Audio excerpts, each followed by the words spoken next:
Welcome, everyone. We're so excited to be able to talk about the PADDI, KA, and the PADDI F foundational this evening. As you're entering, please take a moment to get yourself settled. This is a webinar format, so although we can't see you, we're so appreciative that you are here and we can see who might enter something within the chat. So if you could please take a moment as you're entering the room and let us know who's here. So if you could put your first name. If you want to put your last name, that's optional, of course. Would you also include what you have to do with literacy, your connection to the literacy world, and where you are from? Okay. So if you wouldn't mind doing that and put that in the chat, then we can take a look at who's here. And Tamara, it's so good to see you from Mississippi. All right. I think it's actually warmer in New Hampshire, perhaps right now than it is in Mississippi, believe it or not. Oh, Gwen, good to see you. It's been quite a while, and I know you're out west, which is lovely to see. Okay, and we have people from Oklahoma, Houston, Texas. It's wonderful. I know we'll have some of our friends from Australia here, or at least listening this evening, and some people from all throughout the country. We have Alton, New Hampshire. So yay for New Hampshire. So many. Welcome. I'm so pleased that we're all here together in order to have this experience. So thank you for putting those in. It'll give us an opportunity to scroll and maybe see who's here. And please feel free to do that as well so you can connect with some of your peers and others. But I want to say that we have a packed agenda for us. So I'm not going to talk a lot today. What I'd like to start saying is that although we are here for the PADDI, the Reading League New Hampshire is honored and privileged to be able to sponsor this. It's all free. We are nonprofit and we are all about supporting professional development and learning opportunities, not only for people through New Hampshire, but all throughout the state, throughout the country, and throughout the world. So thank you for being here. We will archive this as a recording so you can listen to it again or listen to it, of course, the first time for those of you who are seeing this as a recording. This is all free, open access, as is everything that we do. So, of course, we'd encourage you to look at what we do in the Reading League New Hampshire and perhaps join us. With that in mind, however, I want to share that Lucy, Melissa, Jane, and I are really excited to get going. And Dr. Jane Ashby is going to kick us off in talking a lot about what we're doing with the PADDI, how it came to be, who's behind this as the authors, and give us the real foundational work that we need to consider in order to honor what we're looking at for this phoneme awareness or phonological awareness assessment. So, Dr. Jane Ashby, I will just give this right over to you. And thank you so much. Well, thank you, Carol. Are you seeing what I hope you're seeing? All right, terrific. It is great to be here. Thank you, hardworking educators, for making time to turn up tonight and learn a bit more about the PADDI. Before beginning, I just want to recognize the other two authors who made incredible contributions to this assessment, Dr. Jill Lang in Illinois and Dr. Catherine Beenan at Western Michigan Medical School. I also want to thank Dr. Dan Way of Connecticut. Dan helped with our pilot, so we did a couple pilot rounds for this assessment, and we got great feedback from educators that hopefully will help make this assessment better and more usable for you. Let's see what we have on for tonight. There are 4 parts to our little program. First, I'm going to talk about origins and motivation for the PADDI. Then Dr. Melissa Farrell will talk about learning to administer and score the PADDI KA. Dr. Carol Tolman will talk about instructional implications of PADDI KA performance, so how to link the assessment score with instruction. And then Dr. Lucy Paulson will round us up with an overview of the PADDI foundations, which is the more fundamental level of the assessment.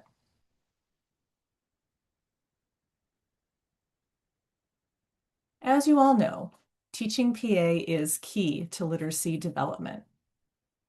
Most students who struggle with decoding and spelling have underdeveloped phonological processing. And I just want to spend a minute to clarify these terms because they can be confusing sometimes. Phonological processing is what's happening in the mind of young readers and skilled readers as you are reading. And it plays a variety of roles, But one way to think of it is that it's the sound of the language in your head. All right. And sometimes you're aware of that. And sometimes you're using those sound codes to process text automatically and you're not even aware of it. But phonological processing is what's going on in the mind as you're reading. And then phonemic awareness is the way that we assess whether phonological processing is operating as it should be. So when we give a child a phonemic awareness task, what we're asking them to use their phonological processing skills. And if they have strong phonological processing skills, they can perform the phonemic awareness task without any problem. And if they can't do that, then what we've discovered in one of the biggest momentous discoveries of the 20th century, at least having to do with reading, is that you can actually teach the phonemic awareness task. And as students develop those skills, their phonological processing improves and their reading and spelling improve.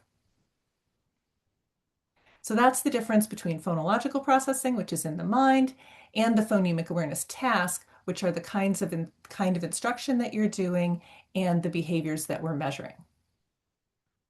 So students who are new to reading and students who struggle with decoding and spelling need explicit PA instruction to develop a clear mental system of the speech sound sequence in spoken words. So kids come to school thinking of words as meanings, understandably, right? But in order to be able to map speech to print and print to speech, they need to have an understanding of the sound sequences in those meaningful words. They need to be able to be aware of those and perceive those correctly. Explicit teaching of phonemic awareness with adequate practice can strengthen and build phonological processing. When students are aware of all phonemes in a spoken word, they develop a stable foundation for decoding and spelling that word. So that's just a little bit of background. It's probably familiar to most of you, but I always like to start there so we're all on the same page. The purpose of the PADDI is to provide an efficient phonemic awareness assessment that helps teachers understand where you should begin instruction for students who perform poorly on a universal screener. So let's say you give a universal screener, and whether it's oral reading fluency or phoneme segmentation fluency or nonsense word reading, and you get a score back that says that the student is below benchmark. That is a student who needs further diagnostic work, like with using the PADDI, to find out if they need further phonemic awareness instruction. Our 6 authors brought expertise in structured literacy instruction, phonemic awareness, assessment, linguistics, speech-language pathology, school psychology, and early childhood education to this project. And I cannot tell you what an honor it has been to work with the team that developed this assessment. It has been truly an amazing journey. The idea was to create a free tool that classroom teachers and interventionists could use to assess student PA performance and plan where instruction would begin.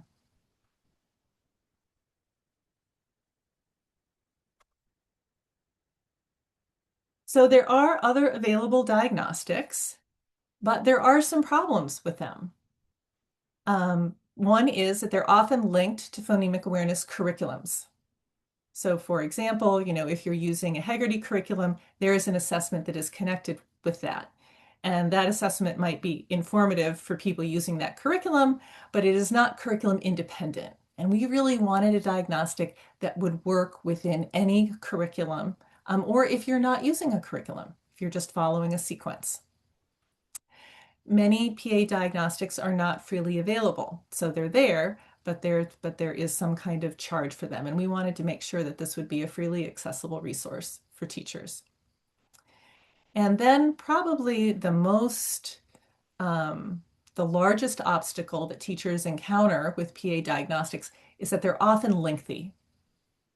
right? They're measuring all kinds of important PA skills, but the PA sequence is long and has many parts to it. And so it can take a long time to administer those more in-depth diagnostics. And of course, an in-depth diagnostic is really important for a student who, say, was diagnosed with a learning disability or has some hearing impairment issues or some speech articulation issues, any kind of complex case, students who are not responding to the phonemic awareness instruction in small group, you're going to want to do that more thorough assessment with them.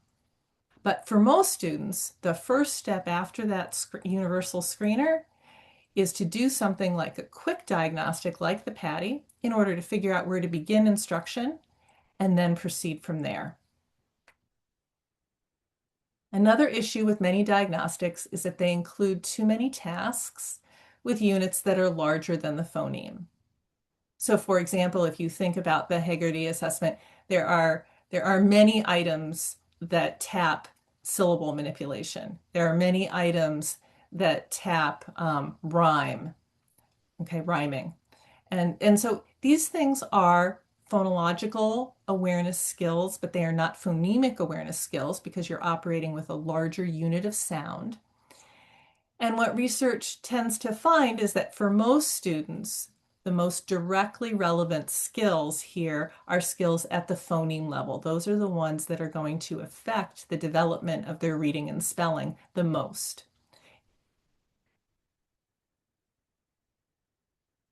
Before moving on, let's take a minute just to think about what the PADDI is and also to be really clear about what the PADDI is not. The PADDI is a quick and easy diagnostic that you can give in under 5 minutes, and it provides teachers with data about where to begin instruction. However, it's not a standardized test, so it does not tell you where a student's PA skills fall relative to their peers.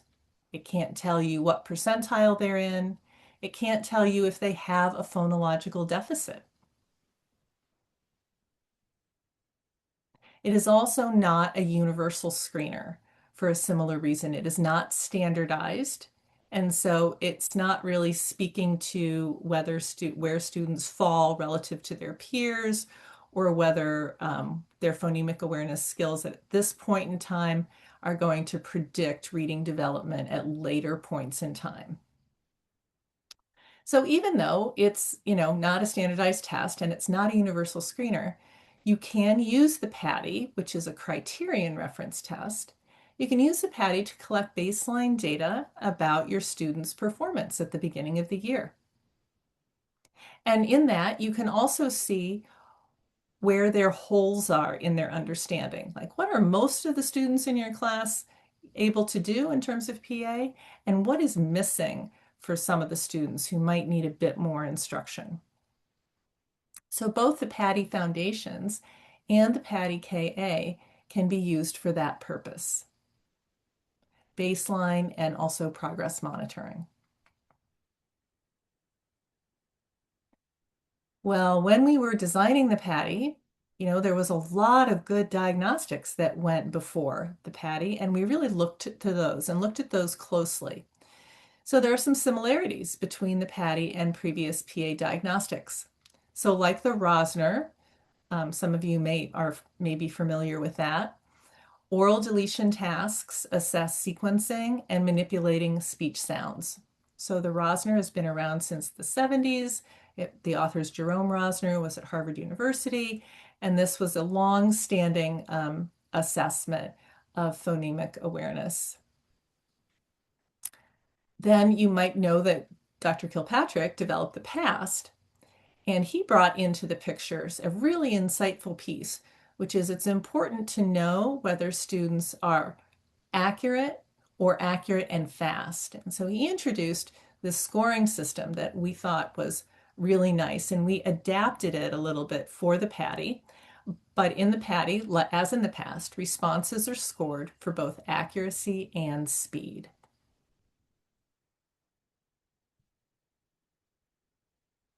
And there are several things that are new about the PADDI KA.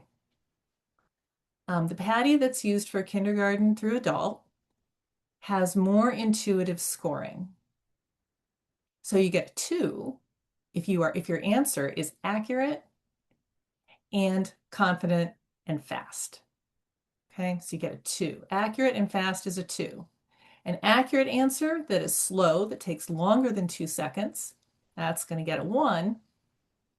And if you're not accurate, that response is going to get a 0, and then there's a little blank to write in what the student said. So the scoring is a little bit more intuitive. We added additional items beyond where the Rosner goes to allow it to have sensitivity for more advanced students. So there's several items now that examine deletion of final clusters or final blends in words. So students are asked to say the word without the last sound or to say the word again without the second to the last sound.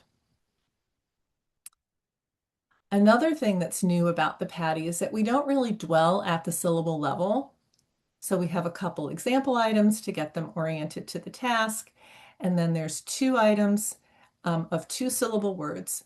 And so once students can do that, then they go on to later in the PADDI KA. And if they cannot do those items, then they would go back to the PADDI foundations and focus more on blending and segmenting.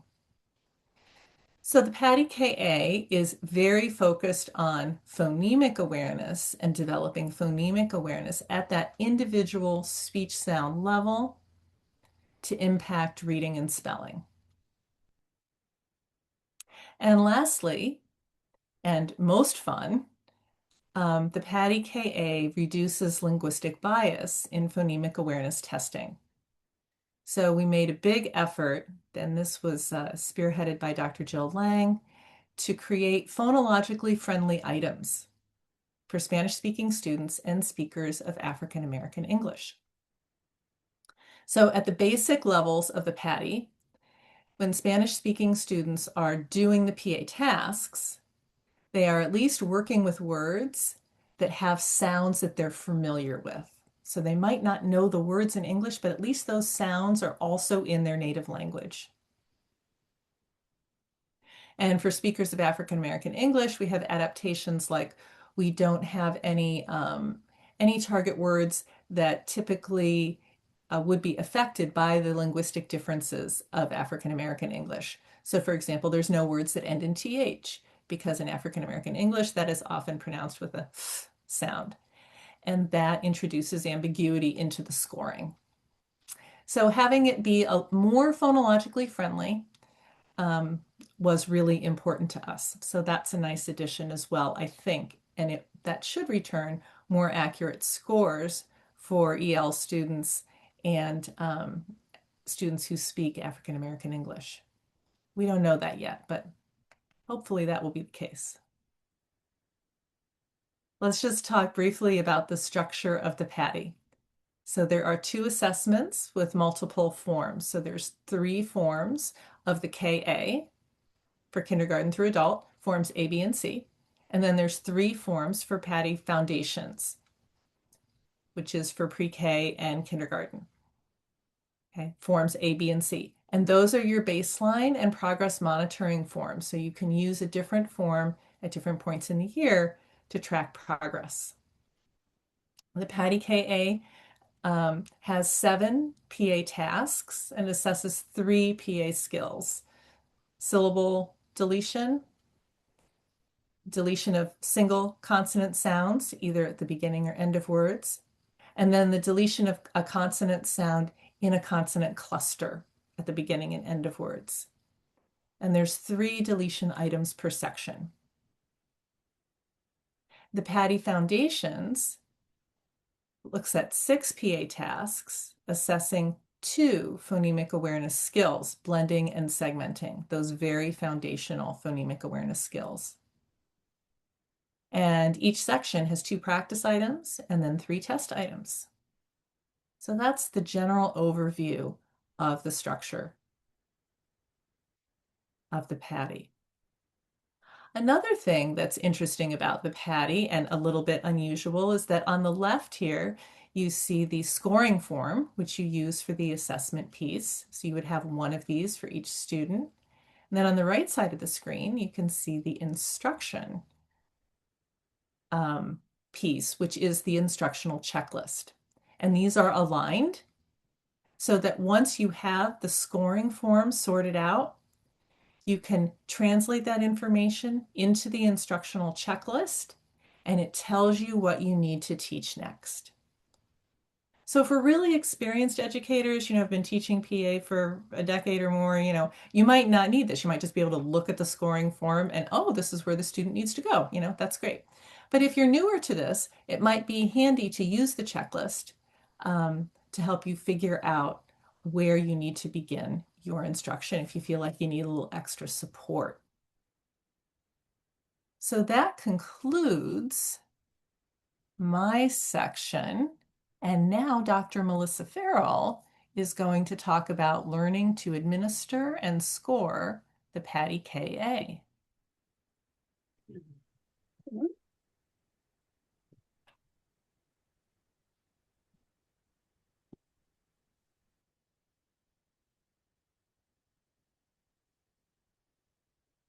Okay, let me see here.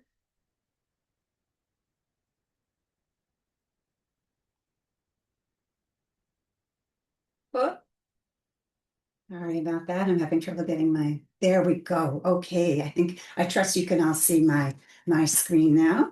And let me just start by saying thank you to Dr. Ashby for having me as part of this group. It has been it's for evaluators and that is my role in this group. Getting a new test is kind of like getting a Christmas present, so it's a really exciting event.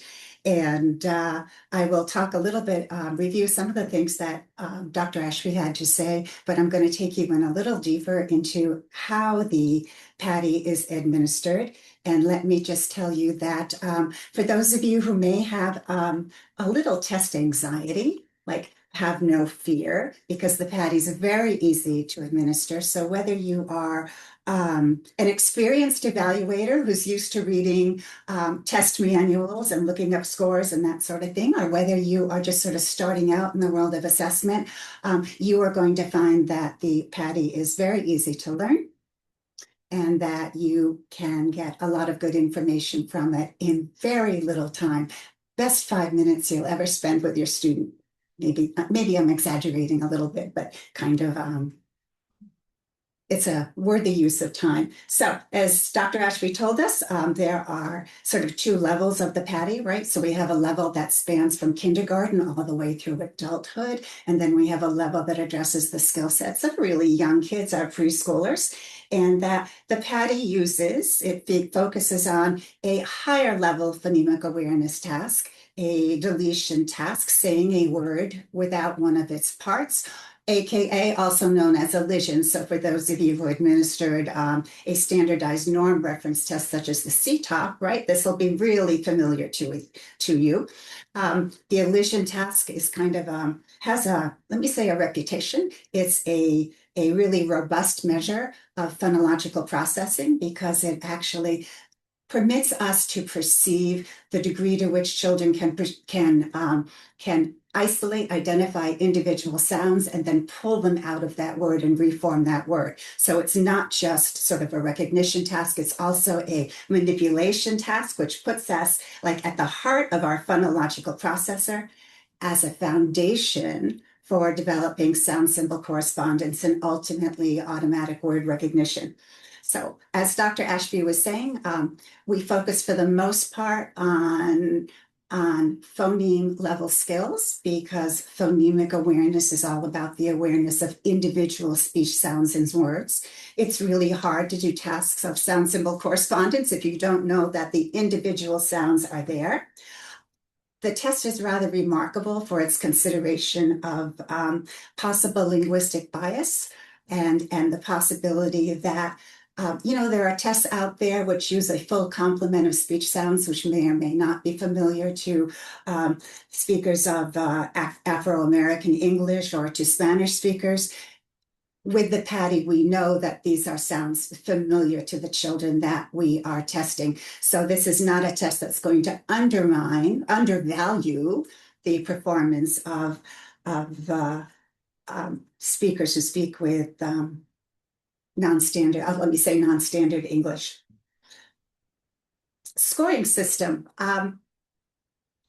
Once again, very easy. I'm going to take you through how we make those decisions about whether to award that 0, that 1, or that 2, but designed to go beyond this question of accuracy, because we now know that it's not just about being able to execute tasks of phonemic awareness. It's really about being able to execute them with a degree of ease, with a degree of comfort, with a degree of confidence, because ultimately reading fluency is built on automaticity of all these lower level skills.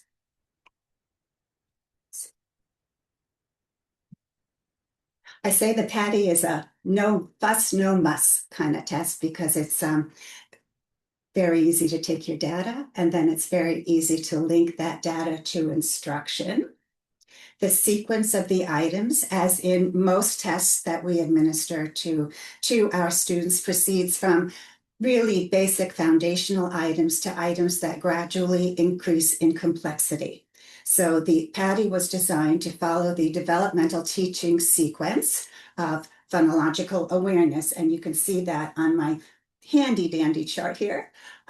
We begin by focusing on measuring the ability to perceive sounds at the beginning of words. We then move to sounds at the end of words. We then move into discriminating sounds in words with blends. And as is true developmentally, as is true from a teaching perspective, we're going to begin with those blends at the beginning of words, and then move to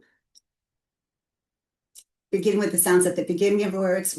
We're gonna isolate, we're gonna focus on that first sound in beginning blends. We're then going to do the second sound in beginning blends, and then we're going to move to the sounds at the end of words, right? So phonemic awareness is sort of developed from the outside in, and we're going to do the last sound in blends, and then move into the penultimate sound in final blends. And for each of these skills, we have a total of 3 items, so we have a reasonable sample with which to assess our students' performance. So how is it that we make a new test our own? And I can speak to you sort of about my experience over the years and kind of what I call sort of good hygiene with respect to acquiring a new test. Ultimately, we want you to be able to administer the test with ease, with clarity, with comfort, right? So that you can focus all of your attention upon your student. And this is the way you might consider going about it. Sit down, find yourself a quiet place, and read through the directions. All right. I'm a big fan of underlining. I'm also a big fan of highlighting. All of the directions that refer to how it is we present items, the kinds of prompts that we can do, the kinds of feedback that we can do, and ultimately, yes, how it is that we are able to score these items. And as you are doing this, visualize what you're going to be doing at every single step along the way. Stop for a moment and think about, if you have trouble visualizing what it is you're doing, if you're not too clear about the sequence in which you are administering items, if you're not clear about the difference between a 1 and a 2 and so forth, write down those questions, go back, read the directions again. I find reading them aloud often helps me. Go talk to another evaluator, look at that language.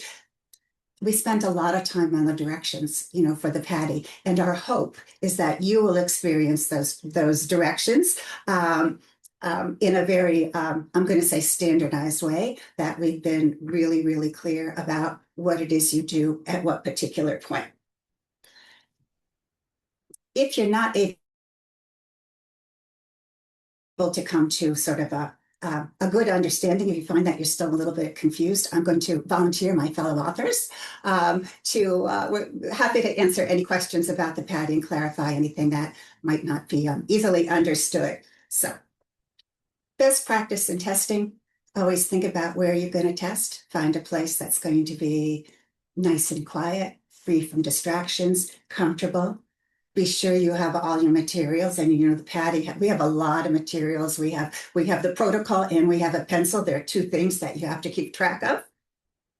Make sure that you have had an opportunity to practice giving the PADDI. So not just are we asking you to read through the directions, but give it to another adult, give it to their children, give it to your children. I used to bribe my own children when I wanted to practice a new test. It worked out actually pretty well, but you want to get to the point where you're not having to refer back to any directions. And let me give you a hint. The important stuff is all at the top of the page of the protocol. So once again, it's sort of really, it's just really, really easy to do. And as you become, once you feel like you can administer the test pretty much flawlessly, with ease, with comfort, with all those good things, then you are ready to actually administer the test to a student. If you have practiced the PADDI and you are really comfortable with what you are doing, you're going to be able to devote all of your attention to your student. And that's really what testing is all about. You know, you will be able to free yourselves from the, what do I do now? Or what do I do next? Or where do I find this kind of like confusion? And you can think about your students' performance. You can think about their behavior. You can think about, not too sure about this one. Let me make sure my notes are really, really clear here about good note taking. And you can ponder, right? Do I give a 1? Do I give a 2? Or do I give a 0? In the end, after you've worked with your student and you've thanked them for spending their time with you, you want to think a little bit about double checking your scoring. And I'll show you kind of like how it is I double check my scoring. And then finally, we want to think a little bit about, in the end, about whether we feel that our student worked to the best of their ability and whether their performance is giving us an accurate picture of that child's skill levels. And if you come up with a resounding yes, you can then think through your data. And you can use our handy dandy charts and your extensive background knowledge of phonemic awareness to link the data that you are taking for each level of skill to instruction, which really ultimately is what we want for all of our students. So a little bit more of rules for starting and stopping. I said the PADDI was really easy to administer. Everyone starts in the same place. You're going to do a few practice items and then move into the body of the test, right? We all start in the very same place. The stopping rule is 3 items in sequence that are incorrect. So when you have 3 zeros in a row, it's time to stop. And what does that do for us? It ensures that we are not subjecting our students to too many items that are too challenging for them. And remember that the PADDI is designed to move from tasks that are fairly simple in their nature to those tasks are more complex. When you work with your student, you want to be sure that they are sitting across from you. Kitty corner is okay as long as your students can see your face, can see your mouth as you are speaking. You can ensure their attention by saying things like, listen carefully. And the administration of a test item might go something like this. The teacher, the educator might say daylight. And we hope at that point that our student says daylight. If you're not too sure about whether they actually heard the word correctly, or you're not too sure about the response, you can repeat that prompt. You can have them say it again. And then you're going to move into the second part of the item administration. Now say it again without saying day. And hopefully our student responds with light. So in the initial items, the practice items, you're going to find that there is some feedback that is scripted.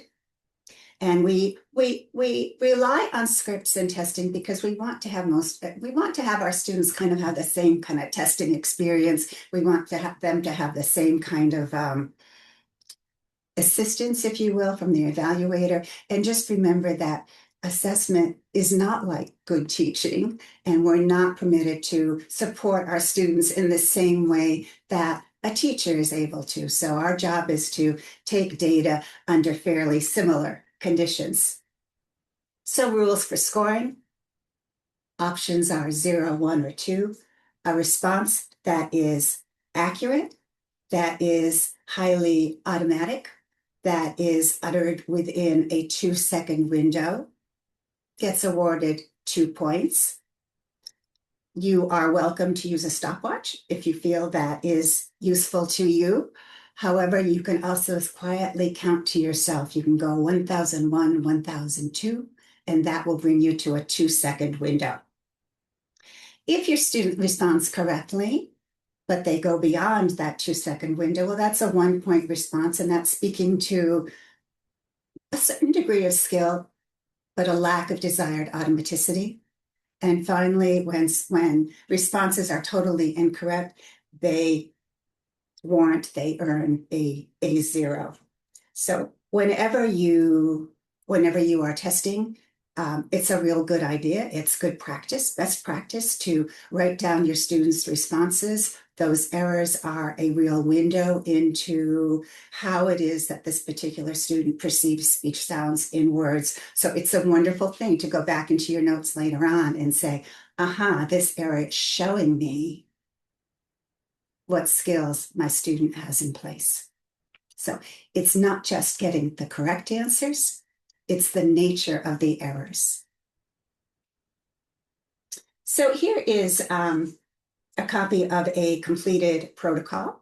And if you look at this for just a moment, you'll see that we have identifying information at the top of the page.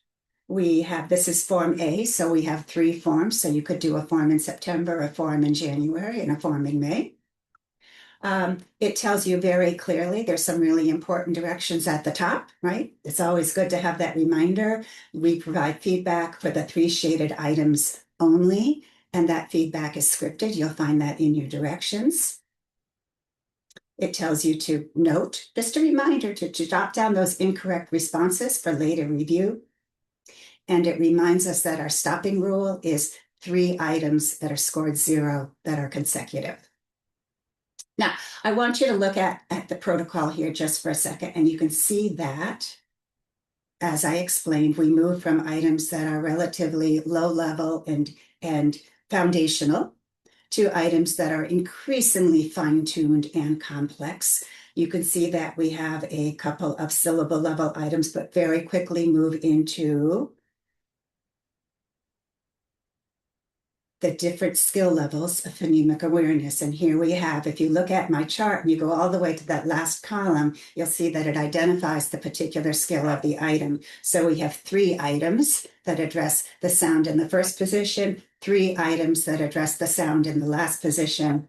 We then move into consonant clusters. Initial sound, second sound at the beginning of words, consonant clusters at the ends of words, that very, very last sound, and then that penultimate, the next to the last sound. All right, so visually, very easy to take from the data that we are taking and the score to identifying what the skill is. So my particular student here did fairly well on the really low level items and had difficulty, you can see, with item number 7, and then had 3 in a row wrong, items 9 through 10. You can see that our evaluator did the right thing and wrote down the nature of those errors so we could look at them later. We total it up at the bottom. So we have total points number 14. And one thing that evaluators do was we're fastidious in double checking our addition. So I would probably add this beginning with number 1 and add all the numbers down. I might go back and order and also add those numbers from the highest, from number 11 all the way through back number 1, so that I'm just sure before I get to the interpretation part of this assessment that I have scored my test correctly. And so when you see three items in consideration of the 3 items per skill level, you can see that if an item warrants all 2s, as in the case with I think it's our first sound, that's a skill which we can then declare mastered. We know that it's both accurate and we know that it's both and efficient as well. If we have a combination of ones and twos, this is a level for which we want to think about providing our students with more practice. They have basic knowledge, but they need to fine tune, right, their ability to execute that skill with a high degree of automaticity. And then when we have zeros pop up, we know that that's an area for which explicit instruction is required. So I'm going to wrap up my part and just let me say a few things. That spending a little time up front, reading the directions really carefully, visualizing what you're going to be doing, practicing the test will ensure that you are able to administer the test with both accuracy and automaticity. Boy, that's a theme that comes up a lot. And that you will be able to devote all of your attention to your student, that you will be able to develop rapport. You will be able to make more intuitive observations about your student's performance. You can take better notes so that you will have an opportunity to do an error analysis later on. And know that you have scored this accurately and can feel confident in your results. So I am going to close my section now. I am going to stop my share, and Dr. Carol Tolman is going to tell us a little bit about instruction.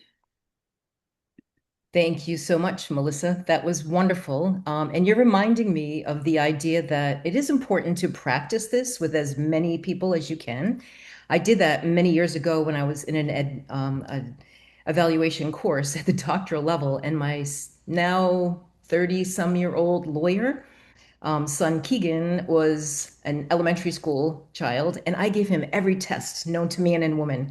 And at one point, he just looked at me and he says, "Mom, I am so sorry I'm of no use to you because I'm not dyslexic. I keep getting these right." And it was just adorable. So be careful, right? I didn't have the poker face. I was like, oh, I want him to make a mistake so that I can see how to deal with this error and then perhaps even instruct him. But nonetheless, practice is really helpful to get all those questions out before you go ahead and do this for the real thing. I'm hopeful that people can see my slide and can see and hear me okay. So I'm going to get to talk about the great stuff, the important part of when we give an assessment. Well, the real reason to give an assessment is to help drive our instruction. And I often am thoughtful that if we don't have a question that an assessment is going to answer, you don't give the assessment, right? You try to figure out what that is trying to answer and help you with before we begin. So I'd like to start with a few overarching pieces. The idea that the PADDI KA, and that's specifically what I'm speaking to. So K stands for kindergarten, A stands for adults. That's how I'm reminded of that in my mind. So KA, it's an informal diagnostic. So it's not a program. So it's not going to give you everything that you need in order to teach phoneme awareness, but that's where we all come in. The good professional development and the content knowledge that we have to be able to choose materials, to choose activities, and to be able to look and analyze the results is key to using the PADDI. So we're going to be taking a look at the results, as Melissa suggested, and talk about which PA task or tasks appear to be really solid, so we don't have to reteach those, which are accurate but not quite automatic. That would be scored the 1, right?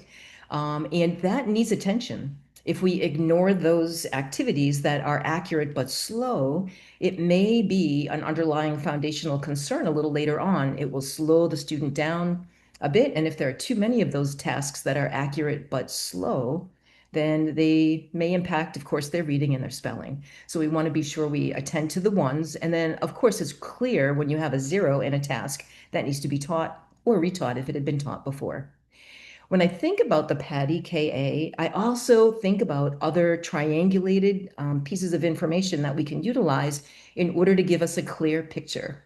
So the PADDI KA is not suggested to be used all by itself in order to diagnose, informally and then instruct. I love the idea of taking a look at a spelling inventory, because a spelling inventory with good knowledge, we can take a look at whether or not students have the phonological forms of words, the orthographic form of words, and or the morphological forms of words, and sometimes even the semantics if we're dealing with words that are homophones. So we really think about the idea that other activities and other information and observations about classroom practice are important to consider as we're considering also the PADDI results. One of the things to also keep in mind, I'm really, really careful about this, is that it is not an end goal to be good in phoneme awareness, right? The PA tasks that we're attempting to get really secure are a crucial foundation to go on to be able to understand and work with the alphabetic principle. The ability to be able to work in phonics or our decoding, to be able to look at letters and then retrieve those sounds and blend those to read, and spelling, the encoding aspect where we hear a word, we break that into its individual phonemes, and then we need to retrieve the graphemes that represent those phonemes and produce that on the page here. So we're not teaching PA just as an end result. We're doing this in service to phonics and spelling and the alphabetic principle. So let's take a look at this example that Melissa introduced to us here to see what it tells us. One thing that's very clear is that there was one section where out of the 3 items, 2 were accurate, and they got a 2. They were accurate and automatic. And one of those, though, had an error. So you'd want to go back and reinforce that specific error before you start teaching something else, right? Or as part of your lesson, teaching the next skill down. So here, this is the final sound deletion task with a single consonant sound. So we would give examples like this. Say heat. Student would say heat. Now say it, but don't say t. And they would have to say, of course, he. Say kneel. Kneel. Now say it, but don't say oh, knee. That's taking off the final phoneme, right? In both of those. And those are similar patterns to what they had difficulty with in that one section, but only with one activity. Now, I chose the word stain here, stain purposefully, because I'm asking them to delete that last sound. So say stain, stain. Now say it, but don't say stay. And the reason I put that one in, and I put it purposely last, is you'll notice, as in the form, that that word is not a CVC word, but it's a blend. They have a blend in the beginning. We're not asking them to manipulate that blend in the beginning, but it is a little bit more of a phoneme memory concern, right, with examples like that. So we want to see whether or not that's the issue, that if we put a word in there that has that blend in the front, they're having a hard time holding on to all of those sounds. Another piece that's fairly interesting about this, if we know how sounds, because a sound, underneath the sound are the subphonemic features, right? Whether or not we have voicing, airflow, continuant versus stop, or voice versus unvoiced, where our tongue is toward the front, middle, or back. What's interesting about these specific examples that I chose is that t, n, l. Say those sounds with me. T, l, n. All 3 of those have their tongue in the same general position, right toward the top of your mouth, right behind your teeth, your front teeth.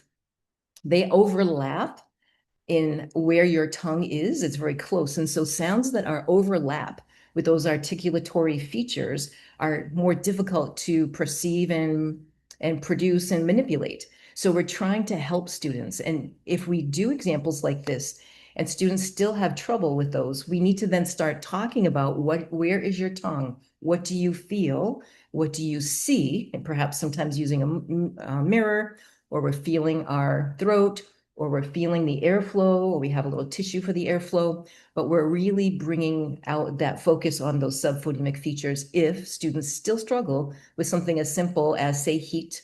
Now say it, but don't say t. But that's the sweet spot, really quick, and just for that review. Really, where the student needs to focus, of course, is the 3 and how nice and neat this is. It's not always that way. But here are 3 zeros in a row, so then we can really zero in on where the student shows us they are using but confusing and having difficulties with this level. So with scores of 0 here, we're going to teach blending or segmenting. And as the mastery increases, we're going to apply this to reading and spelling the words. So of course, we're going to use letter and letter patterns, but we're not starting with that. We're going to anchor our phoneme. And then, of course, we're going to manipulate that with letter and letter patterns. Or we could also teach blending and segmenting in one unified routine. And then, of course, after this, we're going to work up to deletion tasks, and we're going to add graphemes as that phoneme awareness is established here. And then after completing that PA section, we have to think about word meanings that we've utilized. And ideally, we will use words that are real words, but they may be unfamiliar to our students so that we can then bring on and increase their ability to understand vocabulary and word meanings, that semantic and that syntactic layer of language here. So if you notice here, if you have that score 0 in number 9, 10, and 11 here, we like to use real words. We're going to use real words that begin with a blend in the beginning, right in here. I'm going to suggest that in just this like splitting hairs, but for some students this really matters, begin with sounds that are continuant sounds within those blends and not stop sounds. A continuant sound is easier to perceive and produce. So a blend like soul, and now we know because of Linnea Airy and others that we do continuous blending, not soul. But if we have the soul, that's an easier blend to perceive and then pull off than something like st or b, as in brown or bring. We also want to avoid those TR and DR blends because those initial sounds truly are distorted due to co-articulation. They are affricated, so that t would sound like a ch, and the d sounds like a j in here. And we want to be sure, again, that we're layering in all layers of language here, blending and segmenting, and then moving toward our deletion tasks here. Okay, so it might sound something like this. And I just have a few slides for examples as we finish this section. And then, of course, we'll talk about the foundation part as we finish our time together. We might ask our students something like this. And now I'm starting with a CVC word to anchor my student. And you'll notice that that CVC word has a continuous sound in the very beginning. What word do these sounds make? Lash. Lash. Say lash. Lash. What word do these sounds make? Lash. Flash. So now I've added a sound in the beginning, so I can make it a blend in the beginning. So my students have to perceive that there's something different in there and feel that in their mouths. And if needed, of course, if they're forgetting those sounds, you can use tokens or chips, or if you have to map backwards even a little bit more, you literally can use mouth pictures to represent each of those phonemes as they touch, talk, and say. What's the word? Flash. And I would point to the first sound because that's the sound that they were using but confusing and having difficulty with, and ask them what sound, right? We could also say, what does your mouth feel like? What do you look like? Get your mouth ready when you say the word flash. If students need that much explicitness, so you be as scripted as you need to be and as explicit and scaffolded as possible, and you weed out some of that scaffolding as they can do it themselves. So you're asking the first sound, what's the second sound? Ooh, and you may cue, where's your tongue for? Ooh, and they would tell you.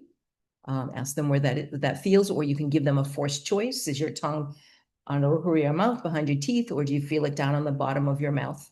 That type of thing if they aren't able to do that. So you're giving them more cues to be able to be successful and appreciate what their mouth is doing, their articulatory gestures are, if those are the sounds, of course, that they were forgetting or confusing here.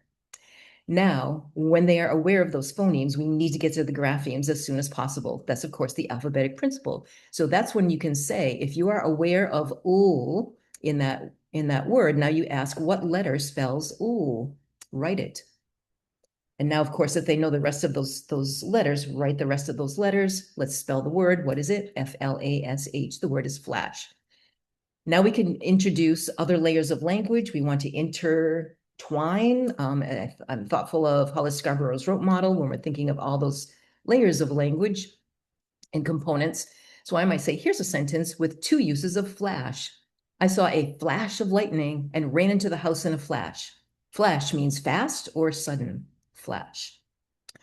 So students can practice reading those words with initial blends in the beginning. And of course, we want to check continually for automaticity and for accuracy. We also want to do the segmenting portion. It could sound something like this at the level in which they had those zeros with blend in the beginning. Say smell, smell. What are the sounds in the word smell? Smell. Now, my students that have trouble would probably say s, o, right? Or even o. So we would place tokens or boxes in boxes, Elkonin boxes as needed, and get students to feel and be aware of and cue into their mouths. Get your mouth ready, say the word. What do you feel? What's the first sound? And now, of course, you can get to the graphemes. What letter spells s? You can pull up your token and you write the letter S. What's the word? Smell. What's that second sound? What letter spells And they'd say M.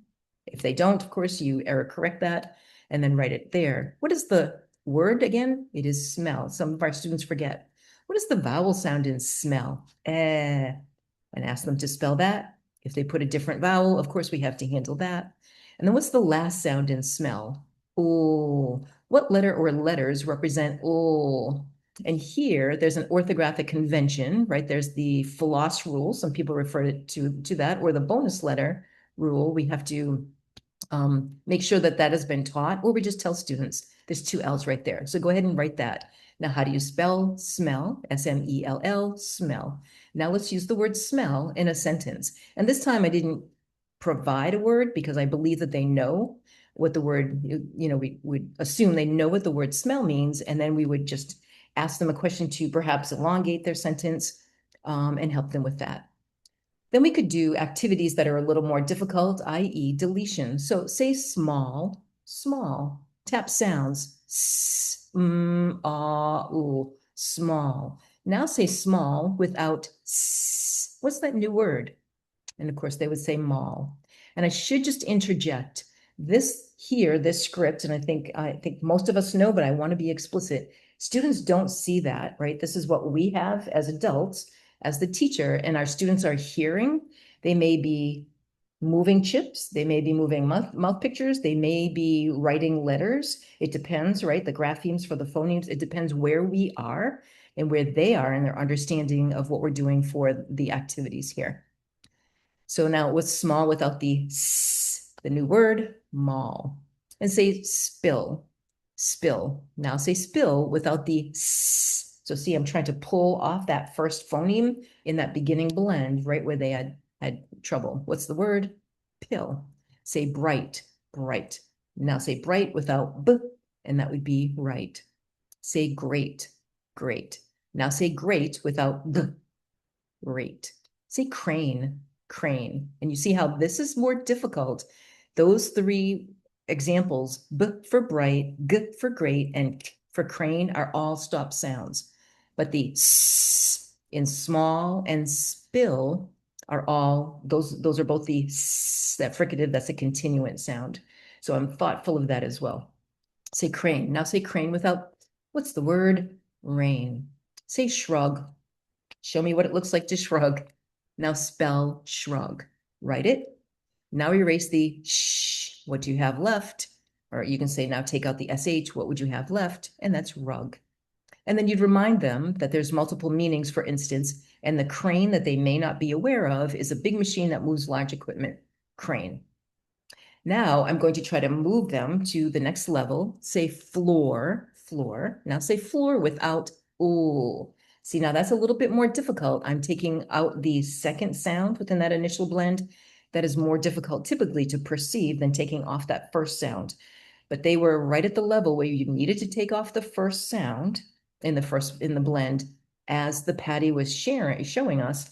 And now we're ready to try to move toward that second sound in a word that has the blend in the beginning, right? So now say floor without ooh, what word? For. And again, we're not spelling that one because it doesn't work. Floor has a vowel team, F-O-R has that vowel R right in here, but that's deleting from the first to the second sound. Those are quick examples of the kinds of activities that we would be doing for warm-up. It's really being diagnostic and prescriptive and jumping right in exactly where students are using, but confusing this progression, CVCs, blends in the beginning, blends in the end, and which sounds they're manipulating. But I'd be remiss not to get to a really fun, important part of our connection this evening, which is the PADDI foundations. And if it's okay, we're going to spend a little more time beyond our hour together working through this with Dr. Hart Paulson. Lucy, I'm really excited about this part. I'm going to stop sharing and give you the controls, and we can't wait to see what we have in store for our young children. Thank you so much. All right. So can you see my screen? Good, good, good, good. Well, I also want to express my deep gratitude for the opportunity to participate in this really wonderful tool that I hope you will all find is going to be valuable in working with the students in your care, no matter how old they are. And so, in talking about the PADDI foundations, my experience in working with older students and doing the PAST or doing the Rosner and finding out, okay, so they can't do deletion, but what is it can they do?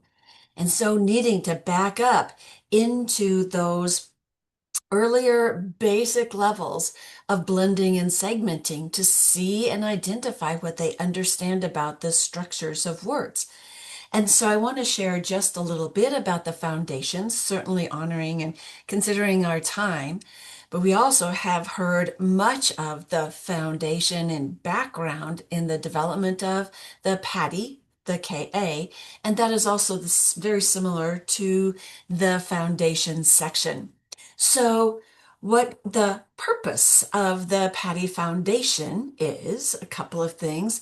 One is to identify foundational blending and segmenting phonemic, phonological, and phonemic awareness skills for in those earliest years, preschool and kinder. So at that point, it is, let's see what you understand about how words work. And another very important purpose is to be able to identify a baseline of basic phonemic awareness skills in older students who may be struggling with the development of their own phonological awareness, phonological processing skills. It gives us a sense of where we may need to begin. And then using the teaching routines that Dr. Tolman just described as a wonderful description of what to do to help build blending and segmenting and moving into deletion, which is going to help facilitate a more automatic connection to the sounds and the symbols that represent those sounds.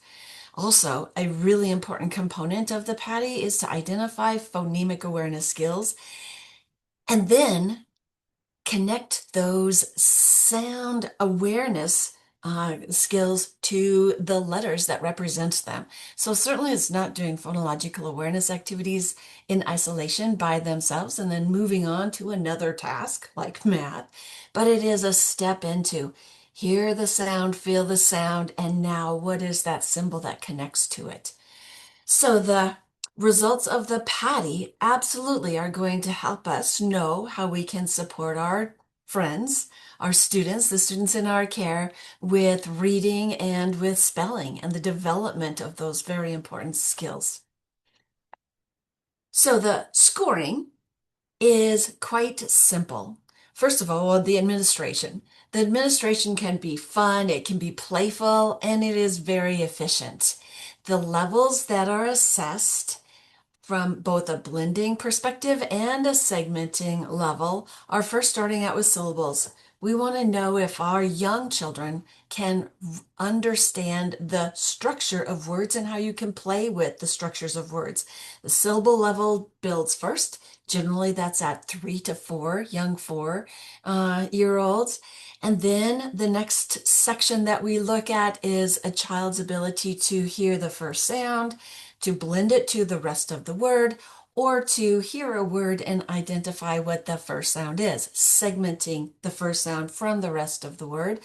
And then the last skill is one that is certainly a kindergarten expectation, is that children hear a word or hear sounds in a word, CVC word, and blend them together to say the word, or hear a word and then segment the sounds into those constituent parts. So each section has 2 practice items. That's an important aspect because we want to ensure that students understand what the task is. Sometimes it it may be that children have never had the opportunity to play with the structures of words, and so they're not really sure what it is you would like them to do. And so, two practice items, and then you can provide feedback on, and then three test items so that you can identify how well a child is understanding how to manipulate those words, play with those words at those specific linguistic levels. So the scoring is much simpler than the KA piece. There's a simple yes, score for 1 point if the response is accurate, and a 0 if the response is inaccurate. And always, when there is an inaccurate response, we want to mark down what it was that that child did respond with. And so student timings also can be noted. Is if it's an easy task for a little friend, ooh, you've got this down, or it's one that they have to contemplate on, because that might indicate a developing skill, but not yet quite established. So the speed can be noted, but it does not influence the scoring of a 1 or a 0. Okay, in using the results. So young children at a preschool level, there's a lot of exposure to wordplay and sound play that we want to provide for children. And then as they are tuning into the structures of words, we can provide important instruction. So the results provide a picture of what foundational skills young children have already figured out, where they're at along that linguistic continuum, and what the next steps are going to be. From an intervention perspective, for older students who are struggling with this literacy learning process, we know that often there is an underdeveloped phonological processing system, and phonological awareness is a skill that we can teach.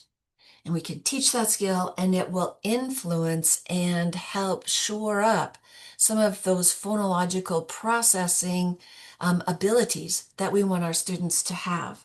So it provides a picture of those underdeveloped PA skills that may be impeding somebody's ability to read words and to spell words.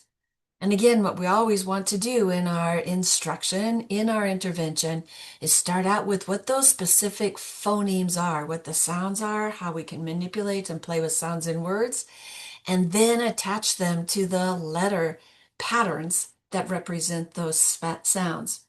So just as there are suggestions that Dr. Tolman described, there are suggestions for where to begin instruction and or intervention, along with a lot of activity examples of things that we can do within our settings.